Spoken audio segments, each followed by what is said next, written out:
Y por fin sí que la tenemos. Es Irene Montero, ministra de Igualdad en España. Costó un poco porque el ritmo es, yo no sé cómo denominar al ritmo de un ministro o una ministra en España, pero bueno, bienvenida a este chiringuito que le llamamos, a esta travesura llamada La Pizarra. ¿Cómo estás, compañera? ¿Cómo vas? Muchas gracias, Alfredo. Estoy bien y nada, y muy contenta de poder estar contigo compartiendo este rato y con los oyentes y las oyentes. Así que nada, encantada. Bueno, pues te escuchamos aquí en AM750 en la Argentina, en Radio Pichincho Universal también en Ecuador y seguramente en algunos otros lugares que nos siguen por las aplicaciones, la web y todo este mundo virtual en el que nos movemos. Y habitualmente, Irene, arrancamos siempre con hablando de fútbol y de Galeano, pero claro, la situación ahora me hace cambiar totalmente lo planificado y empiezo por lo importante de verdad que es la salud. ¿Cómo estás tú y cómo lo llevas? ¿Cómo llevas el COVID ahí dentro? Bueno, aprovecho yo también para empezar mandando un abrazo y mucho cariño porque me imagino que gente que nos esté escuchando está confinada seguramente o están pasando la enfermedad. A veces se pasa, como ha sido mi caso, con síntomas leves, pero a veces no. A veces se pasa un poco mal unos días y a veces incluso se requiere hospitalización. A veces, pues eso, estoy segura de que hay personas que tienen familiares ingresados. Entonces, un abrazo muy fuerte. Y ya te digo, yo lo he pasado con síntomas leves. Hace muchos días que ya no tengo síntomas, pero estoy esperando a que dé negativo las pruebas porque sigo portando el virus y por tanto tengo que seguir con todas las medidas de precaución para evitar contagiar a alguien si es que todavía contagio a pesar de no tener síntomas. Bueno, te deseamos, como ya sabes, buena salud y buena vibra desde acá, desde la Argentina. Me gustaría saber un poco, sobre todo para la gente que te conoce un poco menos de este lado del charco en América Latina, ¿quién era Irene Montero? No la ministra de Igualdad, sino esta de pequeñita, de chica. ¿Eras de las estudiosas? Iba a decir empollona, pero no sabría cómo decirlo en argentino. ¿Era chica buena? ¿Cómo se portaba? Sí, era bastante estudiosa. Sí, era una chica que me importaba mucho las clases, siempre no me he perdido una clase casi nunca. Creo que solo cuando empecé a militar, que empecé a militar con 15 años, pues obviamente cuando había una huelga o cuando había una protesta, ahí sí me perdía las clases porque entendía que era mi responsabilidad. Y como militante, pues lo hacía, pero a mí me gustaba ir a clase, me gustaba cumplir con los deberes, siempre he sido como muy responsable, me gustaba, pues eso, si me pedían una cosa para un día, tenerla hecha. Creo que siempre he sido bastante solidaria, o sea, no era de las que iba por mi cuenta, siempre, pues eso, si alguien me pedía ayuda o incluso alguna vez he dejado los trabajos y los deberes que teníamos, las tareas, para que se hiciese una pequeña copia. Pero sí, era muy estudiosa y creo que también feliz. Creo que tengo mucha suerte de haber tenido muy buenas amigas, muy buenos amigos a lo largo de toda mi vida, especialmente desde que empecé a militar. Ahí no solamente he encontrado, pues bueno, muchos aprendizajes, sino también grandísimos amigos y amigas que ya son pues más de una década de amistad, ¿no? Y he tenido una familia que me ha querido mucho y a la que quiero mucho y que me ha hecho ser una niña feliz, incluso a pesar de, pues eso, de los momentos difíciles y de las cosas difíciles que todo el mundo pasamos en la vida. Estudiaste, según había leído, en un colegio siglo XXI en Moratalaz, en una escuela autogestionada por padres y madres de los que surgió en los años 70.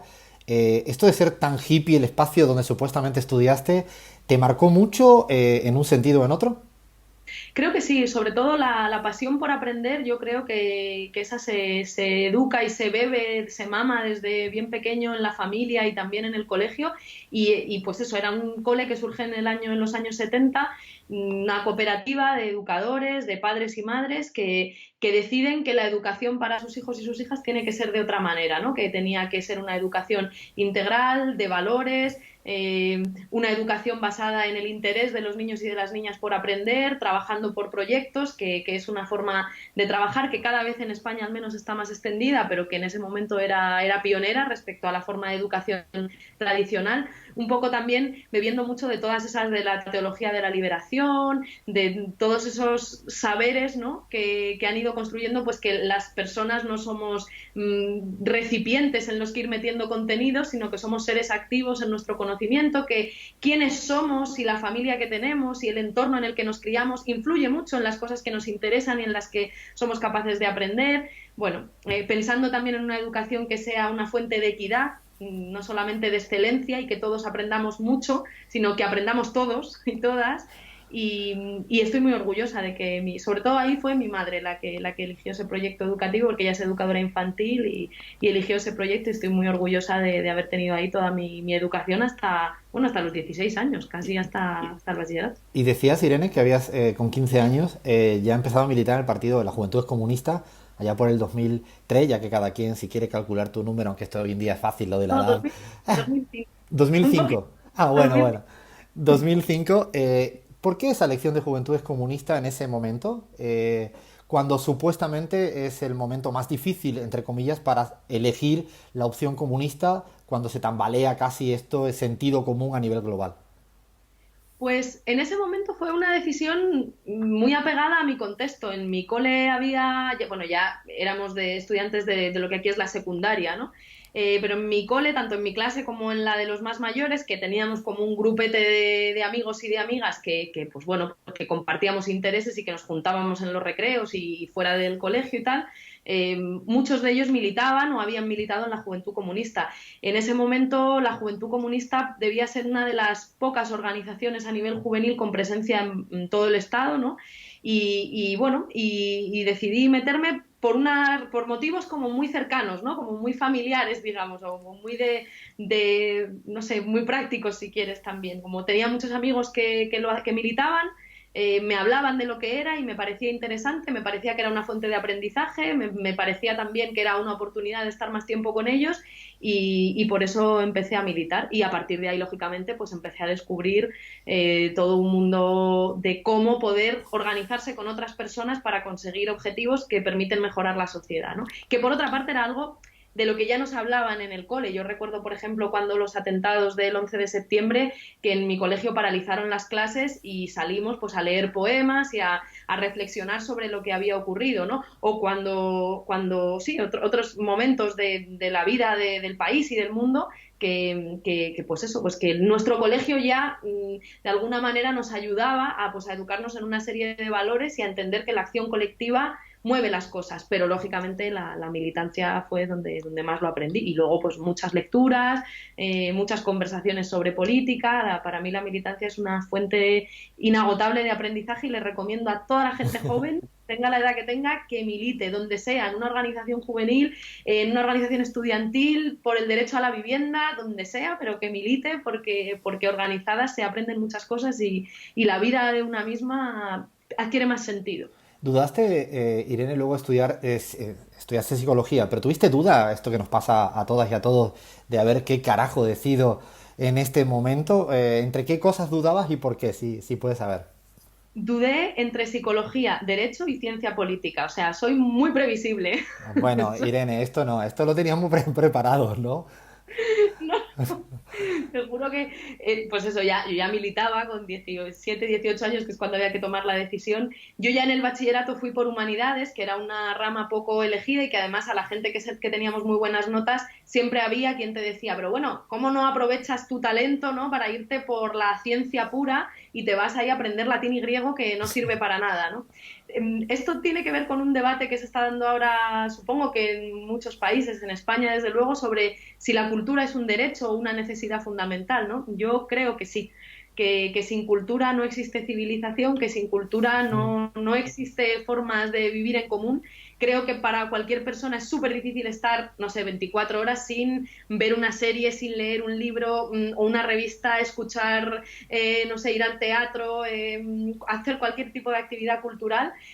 Bueno, el caso es que me metí por humanidades, ya tenía claro que ese ámbito como de las ciencias sociales era el mío y dudé entre eso. Lo que pasa es que dije, creo que psicología me puede ayudar más como a tener una base y fíjate, cometí el error de pensar que derecho sería como algo que podría estudiar después porque era más, pues bueno, de estudio, empollarse los textos, ¿no? Y de hecho luego intenté meterme en derecho, algunas optativas las cogí en derecho y políticas y después intenté meterme en derecho a la vez que hacía mi tesis, pero ya era muy difícil porque estaba el precio muy encarecido, yo estaba haciendo la tesis con una beca y no veía posible hacer compatible mis responsabilidades con la tesis con hacer otra carrera. Así Bueno, que tal como viene la política, Irene, en estos tiempos, lo de la psicología creo que es una herramienta útil y necesaria. Útil y necesaria.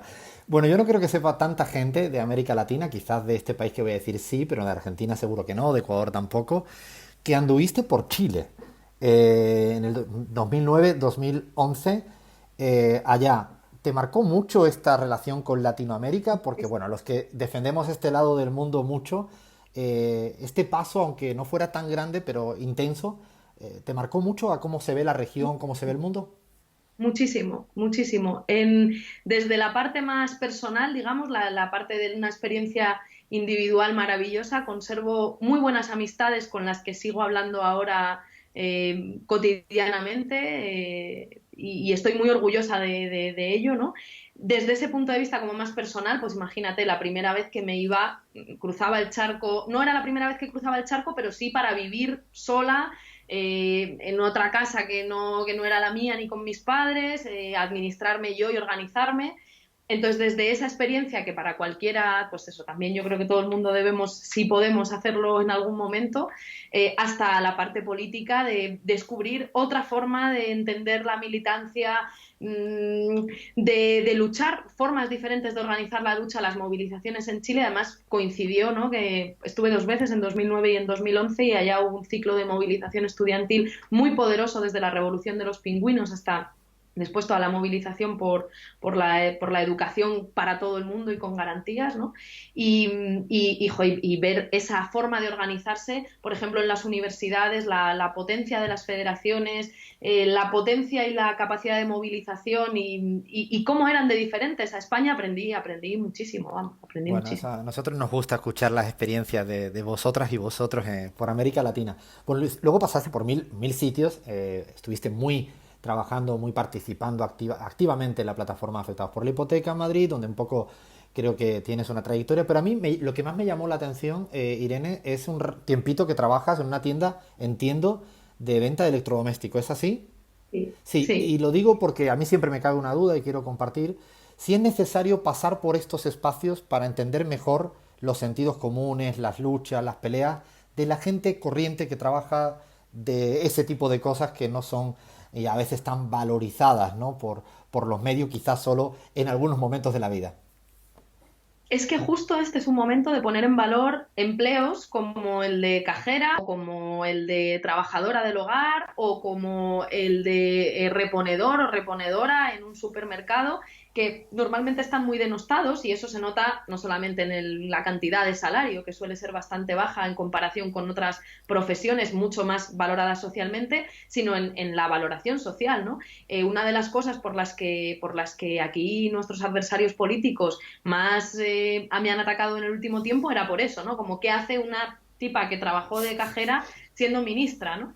Y yo creo que sí, o sea, creo que es útil, bueno, pues de alguna manera ver cómo funciona tu país y también aprender muchas cosas que son luego valores para la vida, ¿no? De saber lo que es cumplir unos horarios, tener un trabajo que implica, pues eso, cumplir unos horarios y hacer una serie de tareas para obtener un salario, organizarte con tus compañeros de trabajo y con tus compañeras cuando hay dificultades, saber lo que es tener que ir a trabajar un día que tú tenías una reunión familiar, pues yo qué sé, porque era Nochebuena, porque era Nochevieja y te toca currar hasta tarde. Es decir, si es que eso es lo que hace la gente normal, ¿no? Entonces, claro que creo que ese aprendizaje, el de la gente corriente, al final es muy útil cuando estás en una tarea de gobierno, porque no se te puede olvidar nunca ni de dónde vienes, ni de qué es lo que le da sentido a que tú estés gobernando, que es que hay millones de personas que pueden verse y se van a ver afectadas por tus decisiones, y tú tienes que velar siempre por tomar decisiones que beneficien a la mayoría social y que piensen especialmente en la gente más vulnerable, en la gente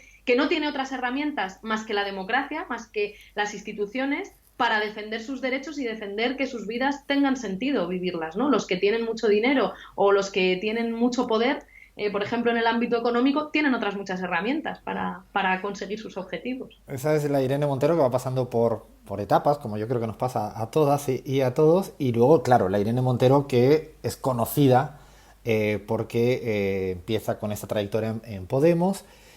Y no voy a decir de repente, porque creo que 5 años han sido como más o menos 5 siglos de vida para ti, por lo intenso de todas las experiencias vividas. Y te hago una pregunta muy concreta, si cambia mucho la esencia de Podemos desde que cogobierna actualmente a esto que tú empezaste a sumarte a este proyecto. Curiosamente, aunque mucha gente piense, joder, cómo han cambiado, ¿no? justo Podemos nació con la voluntad de gobernar, con la voluntad de llegar a un espacio de poder que es el que permite cambiar muchas cosas, algunas cosas, no todas. Siempre hemos pensado, y siempre lo defenderemos, yo por lo menos lo creo firmemente, que la sociedad civil tiene muchísimo poder y que de hecho las grandes transformaciones, sobre todo en un sentido democrático, no se pueden hacer en un país y mucho menos a nivel mundial si no hay una sociedad civil que está organizada y que está empujando esos cambios y defendiéndolos. Pero también desde los gobiernos se cambian cosas. Entonces, justo creo yo que esa posibilidad de gobernar es la esencia con la que Podemos nació. Eso sí, llegamos a ese camino después de 5 años que, como bien dices, parecen a veces 5 siglos, en los que hemos vivido momentos muy difíciles, en los que hemos aprendido mucho, vamos con una mochila mucho más cargada de todo, de errores, de aprendizajes, de dolores también emocionalmente, de alegrías. Vamos con una mochila mucho más cargada, pero nuestra esencia sigue siendo la misma. Pensamos que en España y en verdad también en Europa y en el mundo entero, esta crisis lo está también poniendo de manifiesto, hay algunas cosas importantes, estructurales, que tienen que cambiar con urgencia para que la vida esté en el centro de la acción política, para que lo común y los servicios públicos sean el eje que vertebra las sociedades, porque si no, pues lo estamos viendo en esta crisis. Si lo público está débil, cuando llega una pandemia, cuando llega una situación difícil, hay un gran sesgo de clase y la gente que peor lo pasa mucho peor aún y se producen fracturas sociales muy fuertes. Entonces, bueno, pues sí que creo que ya te digo, que venimos, tenemos esa misma esencia, pero no es menos cierto que venimos también con una mochila de aprendizajes y también pues eso, de errores, de alegrías, de dolores muy grande, ¿no? En Bueno, estos como no años. podría, esto lo agrego yo, como no podría ser de otra manera, ¿no? Si no, no iríamos hacia adelante. Te pregunto algo porque a mí me llama la atención, pensándote en ti o en toda aquella gente que tiene hoy en día alta responsabilidad, no solo en España, sino en cualquier país del mundo con esta pandemia. ¿Cómo llevas el momento, Irene, en el día en el cual te dan a conocer el número de fallecidos que hay en España? ¿Cuál es tu reacción honesta y sincera?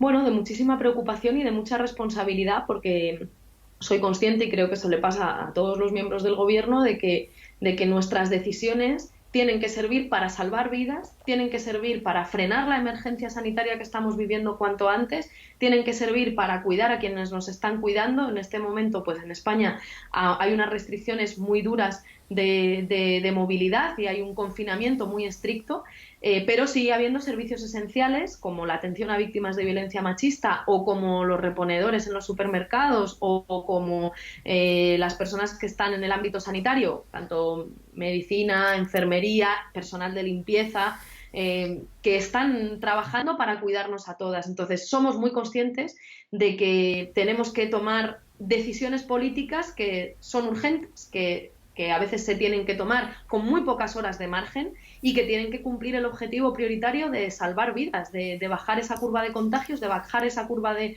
personas fallecidas, dar aire a nuestros hospitales y especialmente a las unidades de cuidados intensivos, dar aire a esos médicos, médicas, enfermeros, enfermeras, todo el personal que está poniendo el cuerpo en primera línea de batalla para frenar esta emergencia sanitaria y también, que eso lo hemos tenido claro desde el principio y creo que es otra de las claves que nos tiene que ayudar también para el futuro inmediato, ¿no? Cuando pase esta situación de emergencia, no olvidarnos de que atender la emergencia sanitaria conlleva dificultades sociales para mucha gente y por tanto que hay que construir, y eso estamos intentando, un escudo social muy potente, prohibiendo los desahucios, prohibiendo los despidos por motivos del COVID-19, facilitando las vías a las empresas para que puedan suspender su actividad temporalmente y luego retomarla sin que eso produzca una destrucción fuerte de empleo, en definitiva tomar una serie, prohibir los cortes de suministros, una serie de medidas que construyan un escudo social fuerte para que la gente tenga seguridad y diga, oye, yo estoy cumpliendo con mi deber ciudadano, pero esto tiene una consecuencia y es que la sociedad me cuida a mí también, ¿no?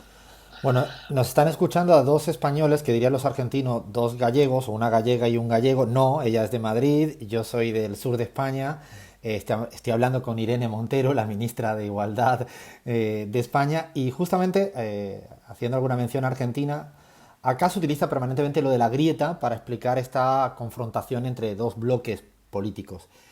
¿Cuál sería el grado actual de la grieta en España? Porque quizás no siguen la gente en América Latina ese día a día de la política, yo sí, por razones obvias. ¿Cuál es ese grado de intensidad de la grieta? ¿Cómo lleváis que la oposición esté en este momento donde está? Mm. Está habiendo debates que yo creo que, bueno, muchos medios de comunicación acá y muchos opinadores están calificando de muy duros.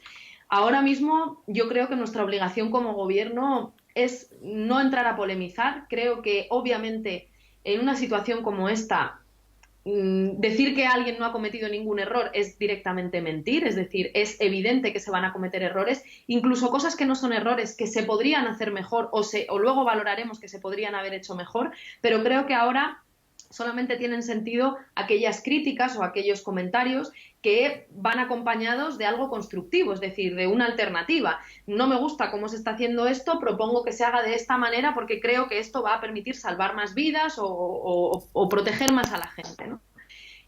Las otras cosas creo que son polémica y yo creo que nuestra obligación como gobierno es no entrar en ello y tratar de centrarnos en los objetivos que ahora mismo son inmediatos, que es, pues de nuevo, ¿no?, salvar vidas y construir un poderoso escudo social, y que habrá tiempo más adelante de dar esas polémicas o de tener esas polémicas con la oposición si es que la oposición lo quiere. No quiero decir con esto que no se pueda criticar a un gobierno que está tomando decisiones de una forma constante, con urgencia y ante una situación de emergencia, ¿no? Claro que se puede criticar, pero creo que las críticas que sirven son las constructivas, las que vienen acompañadas de una solución, de una propuesta, no las que buscan solamente generar polémica. Creo que a esas en este momento nuestra responsabilidad es dejarlas aparcadas y cuando tengamos la situación controlada y estemos en un contexto de post-emergencia sanitaria, entonces poder entrar, si es que la oposición quiere, a debatir eso, porque además, después de esta emergencia, creo que a nivel mundial va a haber un debate de profundo calado sobre cómo organizamos nuestra sociedad y cómo organizamos las relaciones entre los diferentes países y las diferentes regiones del mundo. ¿Qué es lo que vertebra la sociedad? Yo creo que el sistema de cuidados, por ejemplo, ha quedado al desnudo en la mayoría de países.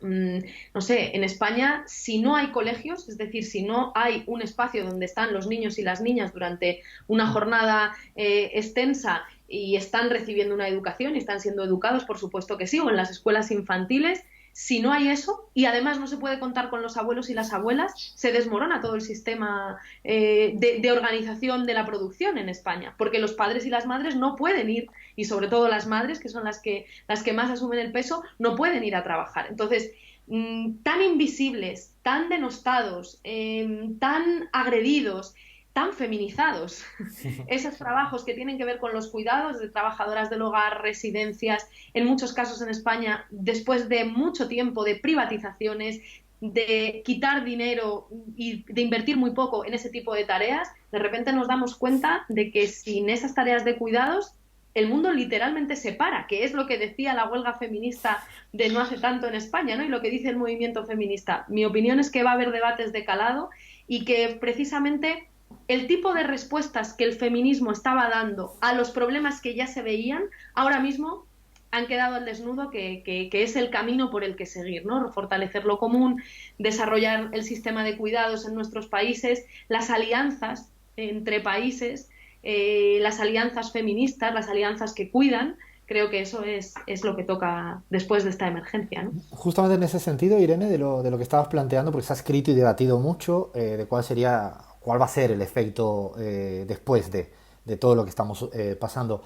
Yo ahí te pregunto algo, incluso con algo así como una nota a pie de página de que Álvaro García Linera me decía que todavía es muy prematuro y precoz para saber cuál va a ser el final de la serie, ¿no? Que no va a ser sencillo de anticipar. Pero ¿qué olfateas como los sentidos comunes resultantes, dominantes, ganadores, en torno a la cuestión de no sé, el nacionalismo, los autoritarismos, la revalorización de los expertos en el bueno y mal sentido del término, como la cuestión de la antipolítica? Te lanzo algunas para ver cómo tú reflexionas, exacto, de la tecnocracia. Bueno, creo que esas dos respuestas a los problemas que estábamos viendo en muchos países compartíamos. Por una parte, yo creo que el movimiento feminista estaba siendo capaz de liderar o de estar al frente de un tipo de respuesta a ciertos problemas. diciendo hay que poner en el centro lo común, los servicios públicos son la base de una sociedad, los cuidados tienen que dejar de ser invisibles y tienen que formar parte de la sociedad, no pueden seguir siendo algo que existe pero que nadie tiene en cuenta, ni forma parte de la riqueza del país, ni nadie se para a pensar quién los hace, ¿no? Quién friega, quién plancha, quién hace la comida, quién cuida de los niños y de las niñas, quién cuida de los mayores, de las personas mayores. El feminismo estaba diciendo los cuidados tienen que estar en el centro, la vida de las personas tiene que estar en el centro. Una sociedad no es una sociedad democrática si no garantiza los derechos humanos para todas las personas, y eso ya lo estaba diciendo el feminismo, viendo que había ciertas formas de organización social comunes a las diferentes regiones y a los diferentes países que no estaban funcionando, que estaban generando grandes bolsas de exclusión social, una precariedad inmensa, gran incertidumbre, mucho malestar. Y frente a eso, otra respuesta que, igual que la del movimiento feminista, en América Latina también conocen y conocéis muy bien, ¿no? Que es la respuesta autoritaria, la de Bolsonaro, la de Trump. Aquí en España tenemos la tercera fuerza política del Parlamento, que es Vox, con unos planteamientos muy similares que básicamente hacen un planteamiento de sálvese quien pueda, ¿no? De hacer que lo público sea muy pequeño, privilegiar normalmente pues, a los grandes multimillonarios que se van haciendo más y más poderosos y más ricos a costa de una mayoría social cada vez más empobrecida, ninguna preocupación por las grandes bolsas de exclusión social. Bueno, acá en España Vox ha llegado a proponer que no se atienda y que tengan que pagarse las personas que son migrantes en situación irregular, pues que tengan que pagarse su atención sanitaria, ¿no? En el contexto de esta crisis. Es decir, bueno, pues una serie de propuestas que básicamente dicen sálvese quien pueda. La sociedad es una ley de la selva y supongo que pensarán que sobreviven los mejores, aunque yo creo que es evidente que sobreviven los que pueden sobrevivir porque ahí la fractura que se crea entre la gente que más tiene y la mayoría social que tiene cada vez menos, pues es evidente, ¿no? Y en esta crisis creo que eso, que eran como diferentes respuestas que se estaban poniendo encima de la mesa pues eso, para dar respuesta a los problemas que en muchos países a la vez estábamos viendo que el mundo tenía, el cambio climático, ¿no? Pues esa respuesta autoritaria que dice, no, el cambio climático no existe, sigamos cargándonos los pulmones de nuestro planeta, da igual y no existe el calentamiento global. Y una respuesta que decía, oiga, quizá debemos pararnos a pensar cuáles son los flujos de la producción, cómo podemos reorganizar nuestras sociedades para que no nos falte de nada a nadie, pero a la vez cuidemos el planeta en el que tenemos que vivir y que les tenemos que dejar a nuestros hijos e hijas, ¿no? Todo eso creo que en esta crisis de alguna manera como que se ha puesto de manifiesto con mucha crudeza, porque es una crisis en la que de repente los cuidados se han puesto en el centro por el propio peso de la realidad. El confinamiento nos está haciendo ver muchos efectos que tienen que ver con el cuidado de la naturaleza. No sé quién me decía el otro día que en Venecia ha vuelto a ver en los canales animales, aves, lo vemos en las playas acá en España también, ¿no? Entonces, el cuidado de nuestro planeta y la importancia de cuidarlo creo que es otra cosa que se ha puesto de manifiesto, los niveles de polución, los niveles de contaminación. Como decía, los cuidados, la necesidad de un sistema público fuerte. ¿Qué está pasando en aquellos países que tienen un sistema público débil? Que hay grandes bolsas de ciudadanos y ciudadanas que ni siquiera tienen la posibilidad de acceder a un tratamiento o a unos cuidados cuando se ponen enfermos, ¿no? Y de hecho hemos escuchado a dirigentes políticos decir, oye, lo importante es supuestamente la economía, como si la economía y la vida fuesen dos cosas diferentes y no pasa nada si tienen que morir unos cuantos compatriotas porque lo harán por el bien del país, ¿no? Yo creo que toda esta crisis está poniendo en evidencia que esos dos modelos son, bueno, pues los dos grandes modelos de gobernanza, los dos grandes modelos de convivencia, los dos grandes modelos de formas de entender nuestra sociedad, y yo creo claramente que tenemos que apostar por aquel que dice que solo en común, como hemos visto en esta crisis, tú solo o tú sola ni te curas ni eres capaz de hacer frente a una situación como esta. Solo en común somos capaces de salvaguardar y de proteger lo más valioso, que es nuestra vida y la dignidad de nuestras vidas y nuestros derechos. Está todo en interrogante. Yo decía hace la semana pasada que nos cuesta mucho asumir que estamos en una era de la imprecisión y la incertidumbre, porque no sabemos muy bien casi nada Completamente. y veremos. Ahora sí, para ir acabando, me vengo otra vez para esta otra tierra mía, Latinoamérica, y te pregunto directamente si consideras que después de la victoria del Frente de Todos y de todes en Argentina, liderado por Alberto y Cristina, y AMLO en México, ¿llega ahí una ola progresista nueva para la región o no lo ves con tanto optimismo? Ojalá, ojalá. Yo soy optimista, aunque creo que también hay que ser realista, pero obviamente que soy optimista. Creo que, como te decía, y más teniendo en cuenta la situación en la que estamos viviendo ahora, creo que solamente las opciones de progreso, las opciones que están planteando que las sociedades tienen que cuidarse a sí mismas y que hay una serie de cambios estructurales que tienen que producirse, que no puede ser que de repente nos encontremos en una situación en la que los equipos de protección individual para que, no sé, los médicos o las enfermeras en un hospital se puedan proteger no lleguen a un país porque hay un mercado salvaje y una especulación salvaje con esos productos que son de primera necesidad, pero que como no hay producción nacional suficiente y como todos los países están pidiendo esos mismos productos a la vez, ¿no? Para poder abastecerse y cuidar a su gente, se produce, pues eso, una especulación vergonzosa en la que al final la especulación y la economía se enfrentan a la vida. Yo creo que eso es algo que está quedando de manifiesto, que no es una buena forma de organización social ni de organización económica, que la economía no es una cosa de expertos que nada tienen que ver ni con la política ni con la democracia, que eso era una cosa que aquí en España por lo menos pensaba mucha gente, ¿no? Que gobiernen los expertos, que las decisiones económicas las tomen los expertos como si los economistas fuesen, pues eso, una cosa que nada tiene que ver con la democracia o con las instituciones públicas o con la política misma, ¿no? Creo que eso ha quedado de manifiesto que no es verdad. La economía es una forma de organización de recursos finitos para satisfacer las necesidades de todos y de todas. Y tiene que estar al servicio de la vida. Está, de hecho, al servicio de la vida, aunque sea para enfrentarse a ella si las reglas de esa economía son incompatibles con que todos y todas podamos vivir con derechos garantizados. Entonces, creo que hay que mantener la esperanza porque, como nos demuestra el ejemplo de Argentina, por supuesto que sí se pueden construir esas alternativas y esas formas de organización social que no dejen a nadie atrás, que cuando llega un momento difícil ven a un gobierno valiente poniéndose del lado de la gente. El caso de las violencias machistas es el que más estoy siguiendo con atención, y la sintonía con la ministra Gómez Alcorta es brutal, es total. Tengo además muchas ganas de conocerla y vamos a encontrarnos en un Bueno, encuentro en Nueva York. espera, Irene, que tenemos de todo acá. Hola querida Irene, te saluda y te mando un beso grande y un abrazo sin codos. Desde el otro lado del Océano Atlántico, Eli Gómez Alcorta.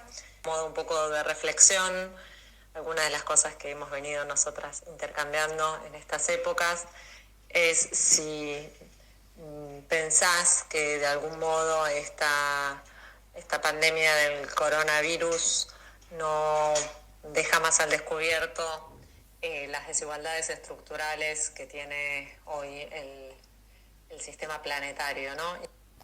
Bueno, ves que aquí está ella, que quería de hecho saludarte, porque además es amiga, entonces quería saludarte porque estaba preocupada también cómo afectará esto a la desigualdad en términos de género, fundamentalmente esta pandemia. Completamente. Bueno, le mando un abrazo muy fuerte. Ya digo que tengo muchísimas ganas de poder encontrarme con ella y ojalá, quizá lo tengamos que hacer de forma virtual, pero me temo que nos vamos a tener que acostumbrar durante un tiempo a que cuando no se pueden hacer las cosas de forma presencial las hagamos virtuales, y ojalá de verdad podamos hablar pronto. Sí, sí lo creo. Creo que esta crisis ha dejado al descubierto no solamente desigualdades estructurales, sino una cosa muy importante, ¿no?, que señalaba, y es que esas desigualdades incluyen el género, es decir, que la feminización de la pobreza, que la feminización de los cuidados, que la sobrecarga que las mujeres tenemos, la mayor vulneración de derechos humanos que se producen sobre las mujeres en momentos como el que estamos viviendo de confinamiento, ¿no? En nuestro caso, en el Gobierno de España, lo hemos tenido muy claro desde el principio y hemos puesto medidas que estoy muy orgullosa de que hayamos podido además compartirlas en Alianza Feminista, pues desde con ONU Mujeres, con el resto de países de Europa para intentar dar respuesta a una situación que ocurre en cualquier parte del mundo, y es que en situaciones de confinamiento las víctimas de violencia machista están en una situación de mucho mayor riesgo, ¿no? Y se exponen a muchísimo mayor riesgo, entonces se ven expuestas. Entonces, creo que sí, que hay una feminización clara de esa fractura y de esas desigualdades, de esas grandes brechas, y precisamente creo que es un reto que no el de la reducción de las desigualdades de género, que no tiene, que no está desconectado, sino todo lo contrario, que es el mismo que el que tienen nuestras sociedades ahora. Es cómo construir sociedades más iguales, más democráticas y donde los derechos estén garantizados para todos y para todas, ¿no? Por eso el feminismo lleva mucho tiempo diciendo que una sociedad feminista no es solo una sociedad mejor para las mujeres, es una sociedad mejor para todos y todas. Así es. Ahora sí que voy terminando de verdad y llega la parte que menos le gusta a una persona, que es contestar con una palabra por cada pregunta corta que te hago para ir despidiéndonos. Te pregunto por tu personaje favorito de la historia. ¡Guau! Mi personaje favorito de la historia. Es difícil decir uno solo, ¿eh? Voy a decir Rosa Luxemburgo. Y ahora, político o política con el que te hayas, te lo digo en argentino, cagado de la risa. Con quien me haya cagado, pero en serio, así como Sí, de que tenga, cagarme. sí, de reírte de verdad. Eh, a ver, a ver. ¿Puede ser de mi formación política o Claro, claro, claro. tiene que ser de otra? Mm, mira, Pablo Echenique es un tío con mucho ingenio y muy gracioso. Voy a decir Pablo Echenique. ¿Un país donde un día te gustaría vivir fuera de España? Ay, Chile. Volvería a Chile tantas veces como pudiera. Un momento de los más lindos de Podemos. Un momento de los más lindos de Podemos, la Marcha del Cambio. Hubo una gran movilización en el año 2015, dijimos es el año en el que muchas cosas pueden cambiar y esa movilización, bueno, tuvo una grandísima carga emotiva para todos y para todas porque nos pusimos en común después bueno, de mucho tiempo, ¿no? De movilizaciones en España y con una gran potencia, pero ese día fue hermoso de verdad. Y ahora sí que te lanzo una palabra y dime otra. España, España, cuidados. Clemente Montero, tu papá. Mi papá, le echo mucho de menos en estos días porque además pasando tanto tiempo con la familia, ¿no? Y con mis dos hijos y mi hija, pienso mucho, madre mía, si mi padre viese esto, ¿no? Si mi padre estuviese aquí, si mi padre me viese como ministra, si mi padre conociese a sus nietos, vamos, cuando hacemos videoconferencias con las abuelas, pienso, ojalá pudiera llamarle y que les viese, ¿no? Bueno, hablar del papá se le permite a uno más palabras y alguna. Pedro Sánchez, Bueno, el presidente del gobierno. monarquía. Algo que yo no comparto, yo soy republicana y creo que en España hay mucha gente que desearía que cambiase. Cristina Fernández de Kirchner. Una enorme mujer, ojalá pueda conocerla y una grandísima política. Creo que la Argentina tiene mucha suerte de tenerla allá. Si no te lo pregunto, no me lo perdona nadie. Pablo Iglesias. Bueno, pues creo que un excelente dirigente político y para mí, pues evidentemente además tiene una enorme carga emocional porque es mi pareja y es el padre de mis hijos, así que todo lo que pueda decir de él en lo personal es poco, ¿no? La Unión Europea. Pues un espacio que ahora mismo tiene que tomar una decisión valiente y es que solamente tiene sentido si es antifascista, como fueron sus orígenes, y si es en común, si es solidaria. Y acabo con uno que se ha convertido en un mito de muchos y muchas, impensablemente. El Papa Francisco. Pues fíjate, un hombre que sorprende, porque yo creo que incluso desde unas instituciones que pueden ser muy cuestionadas por una parte importante de la población, está sabiendo situar los debates que yo creo que son centrales ahora mismo en el mundo y que tienen que ver con cómo organizamos la sociedad para que nadie se quede atrás y para garantizar los derechos de todos y de todas. Así que incluso desde una posición que, por ejemplo, en el feminismo tendríamos seguro, muchas diferencias, creo que está siendo capaz de situar algunos de los debates centrales en un ámbito poco esperable y por tanto bienvenido, ¿no?